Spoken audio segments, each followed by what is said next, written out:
My family denied me the chance to be happy for the first time in my life. None of them knows this will be the last time they see me. The circumstances of my birth were complicated. I broke up 2 marriages, and my family has never been shy about how they feel about me for that.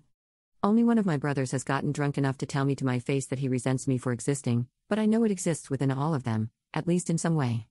I'm much younger than all my siblings, and there was so much that happened out of our hands that I made excuses, but my whole life, I've never quite felt part of the family.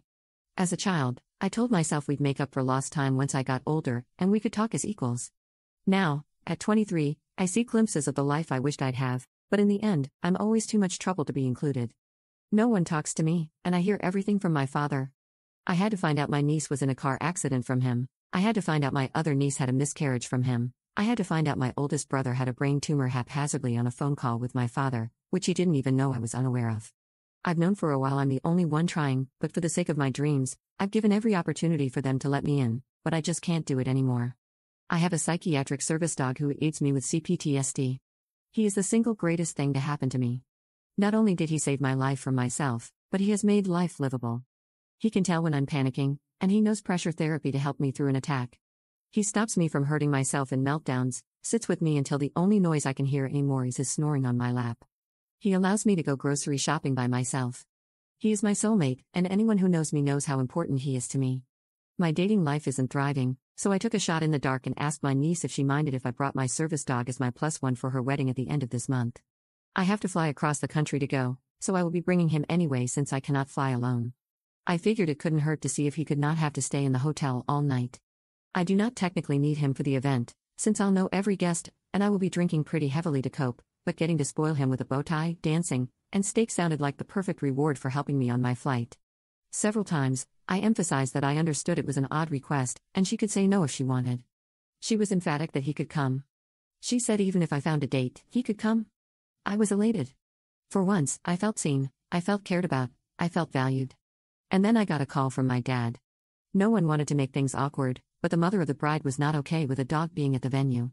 I explained that he is a trained service animal and will not impede the ceremony in any way, and I'd of course remove him if he did.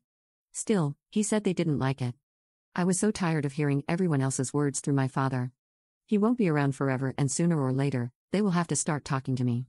I had one request: let the bride tell me.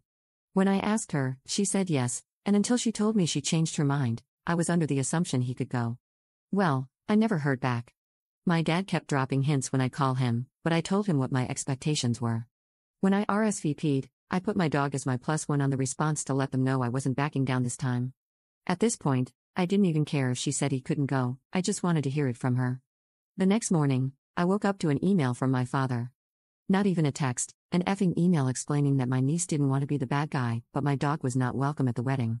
He said he was sorry, but he could still come with me to the hotel if I wanted. Something inside me broke, I think. I think I realized this is truly a helpless case. They are never going to respect me the way I crave them to. To this day, not one of our conversations has been started by them. I always initiate, and now, the one time I request direct contact, I get an email. Family means everything to me. Over the last few years, I've redefined what a family can be, and if right now, my family needs to be a very damaged orphan and their service animal, I'm grateful I have that much. So, I'm going to the wedding, and then I'm never going to talk to any of them again. And the sad part is, I didn't even think they're going to notice. Update 1. First, thank you to everyone for the kind words and all the advice. It sincerely means so much that so many people care. I want to address all the questions about why I want to go to this wedding at all. There are plenty of practical reasons that I can name, but the truth is, I need to go for my own closure. I have a strange relationship with death and loss. My mother passed when I was 5, and my family split up right after. I've lost several caregivers to serious diseases, grieving their death as they lived. I've learned how to navigate my grieving process. If I don't go to this wedding, I will regret it.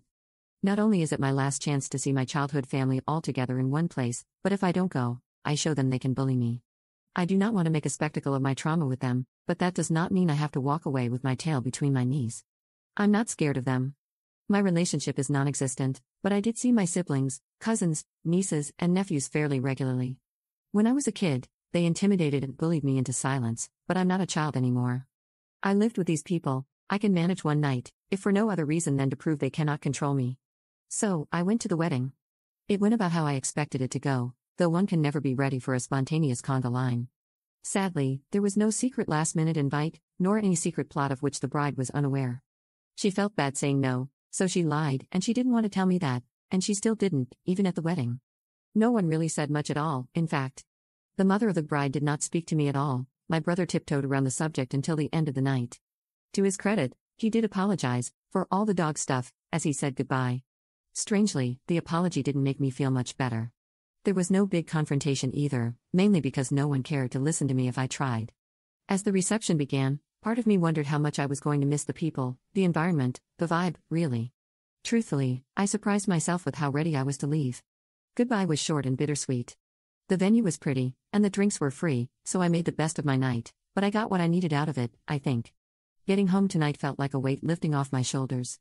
I know more than ever that I need to do this, and what I once saw as cutting my family in half, I can now see as clearing space for new family, one that cares. Thank you for all your kind words and all the support for my dog. Update 2. Up posting in r/poem 2 months after her original post. You don't love me. You love an idea of me you fabricated in your mind when I was a child. I'm no longer a child. I'm far from perfect, but I'm growing, I'm glowing, and I'm grieving the reality that none of you will ever know the person I become. You call it love, but my scars disagree. You hate my hair, my style, my beliefs, you hate me. And the saddest part is, I don't even think you know you do.